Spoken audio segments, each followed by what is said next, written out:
Good morning, everybody. Today is the last day before spring break, so I'm going to conclude with the last bit of challenge. So this is technically not really due until after spring break. So I thought I'd give you something to chew on while there's nothing to be done over the next week or so. I'll also follow up with some Khan Academy assignments to keep you guys engaged and busy, so you don't lose any steam of what you picked up. Today we're going to focus on three different examples going from easy to medium to hard, but they're all around the exact same concept, which is finding the quadratic equation from the graph. So this is going to be concluded in today's work. The first example, I've already worked it out just to speed through some things, so I don't drag this on extra long. Please pause when necessary to write down some stuff or do what you need to do. So first things first, I have an upside down quadratic, so we know this has to be a negative x squared. For everything we do today, everything's about finding and solving for this a right here, okay? We know our general format is ax squared plus bx plus c, and our vertex form, or as some scholars represent it as the standard form. But again, I just introduced this to you recently and called it the vertex, so keep calling it that for the sake of what we're doing. Y equals a times parentheses x minus h squared plus k. So, what I want you guys to do for all of these always on today is to identify the h, the k, the x, and the y. But in today's work, I don't know why they listed it as P and Q, X and Y. Just know P and Q in today's worksheet is really the H and the K. Again, I don't know why they chose that. So I identify the H in this case as our -3. I identify our K, which is from our vertex, which is 4. And then we just choose a random point that was on this graph, and you'll see these kind of examples in today's work. And this would be considered your vertex point example, if you will. X is -4 and y is 2. So then I go into this equation right here and I rewrite all the letters that I know with what I just found. So y happened to be 2, we're solving for a like we are in all of these. X is -4. Now remember, this says minus h. H is -3, so make sure to go in there and do plus positive, okay? And then you just replace this k with this 4 and you do the work. So we know that this is -1. -1 squared is 1, so this is just a, or 1a, doesn't make a difference, a1, plus 4. Subtract 4 from both sides, and I get a, which is -2. And this looks to be right on just my checking my work because this is negative, and I have an upside down parabola, therefore you can assume you did the work correctly. The next step you must do is go back into this format now that we know what A is, and I want you guys to write the answer in general form today. Alright, so again, now I just replace all the letters and numbers, and then I just leave X alone because I want to solve for what the actual general equation is. I rewrite this, I carry out this expression right here, doing FOIL. I get x squared plus 6x plus 9, close parentheses, plus 4. Make sure to distribute this -2 to all of these terms on the inside.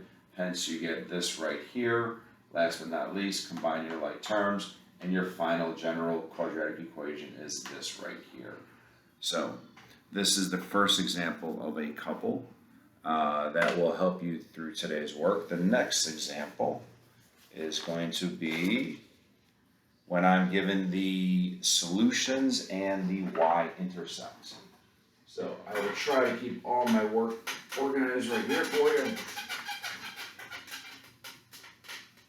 Leave that up for you. So, let's say I got this quadratic right here. Bear with me. 1, 2, 3, 4.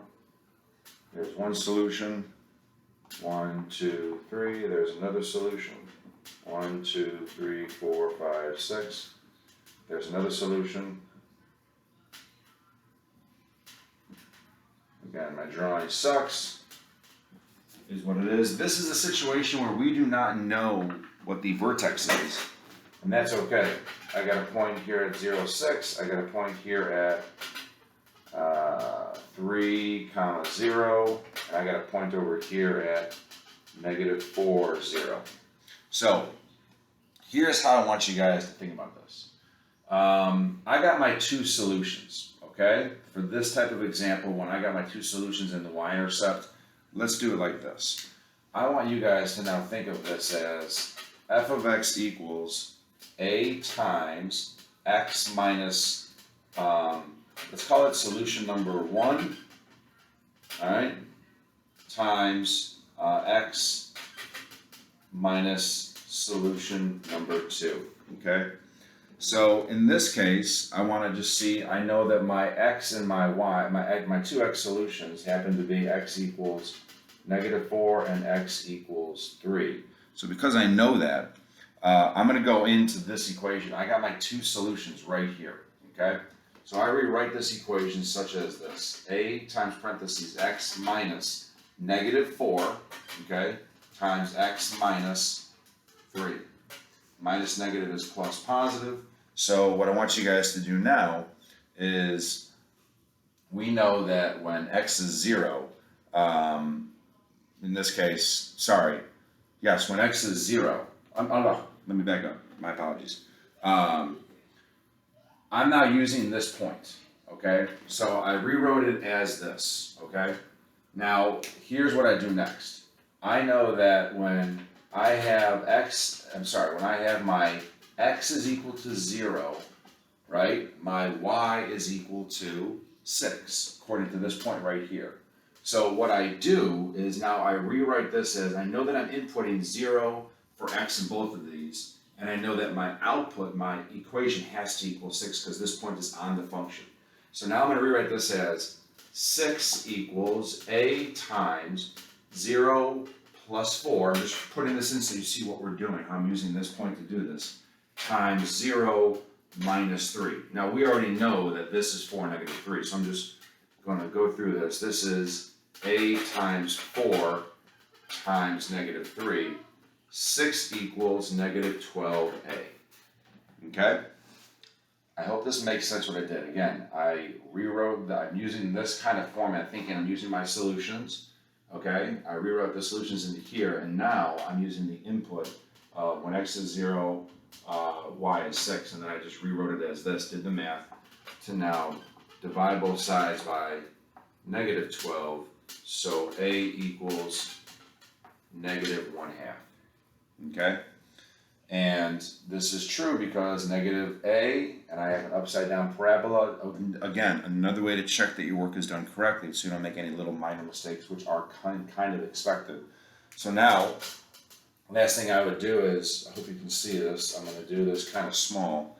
F of x equals -1/2 times parentheses x plus 4, x minus 3.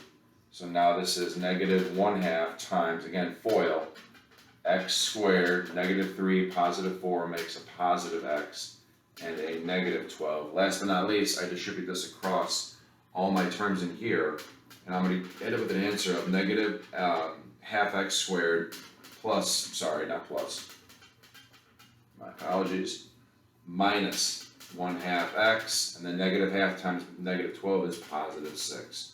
So this would be your final equation for something like this. Again, reference this video on some of the examples of the ones you see today, and just take your time, follow the process. My last example is going to be something similar, but just a little different. Just another example so you can see how to do this. So that's that.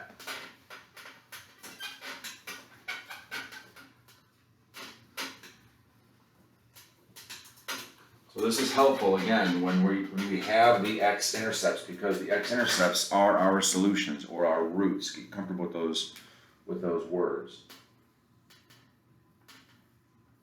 1, 2, 3, 4, 5, 6, 7, 8, 9, 10, 11, 12. 1, 2.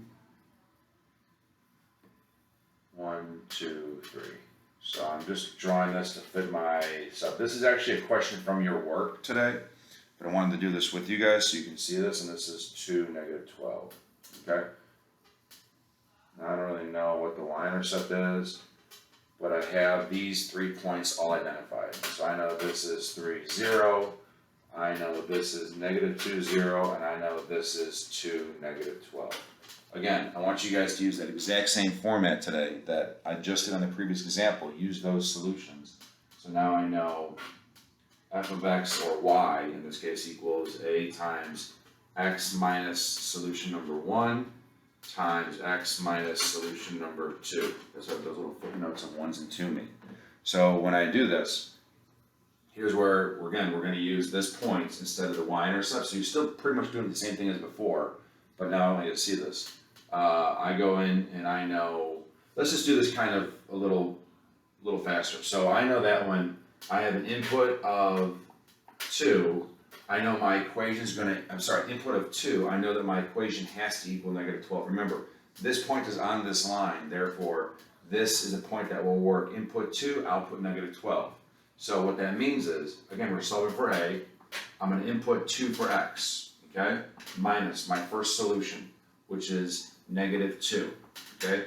Negative 2 is, do not forget, plus positive, times x is still 2, because I input 2 for x in all these situations, minus solution 2, which is 3. Now, I know that this equation is going to equal negative 12, so just go ahead and rewrite that right there.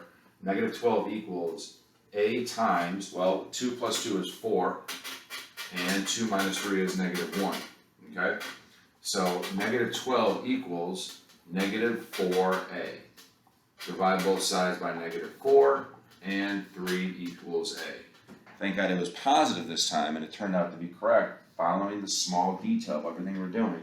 This is a facing up quadratic. Last thing you do, go back into this format, and now we can go ahead, not this, the format for the standard, to find the general form, we're going to do this. So I'm going to do f of x equals, we know our a is 3. And because I have my 2 factored solutions, that's why I put them into factored form. So I can have x plus 2, because I know negative 2 is a solution, just like I'm going to have x minus 3. Sorry for the messiness right there, hopefully you can understand this. This says 3 times parentheses x plus 2 times parentheses x minus 3. Again, I just use my straight factored solutions. So now I have 3 times x squared minus 3 plus 2 makes a minus x minus 6, because 2 times negative 3 is negative 6. Last but not least, distribute this 3 across. So this says 3x squared minus 3x minus 18. Now, I'm expecting there to be quite a bit of questions today. Please come to the session today, ask me any questions you have so this makes sense. This is going to go over everything in the second half of the worksheet, all right? The first half of the worksheet is kind of just review, see what you remember from the first lesson of axis of symmetry, vertex. Here's the equation, identify what these points, what these equations are. I didn't want to go over that in this lesson. You guys can reference, I think, Monday or Tuesday's lesson if you forgot, or just use your notes. But again, if you have any questions at all, please come see me today, and I will make everything make sense, hopefully, for you. I'll see you this afternoon.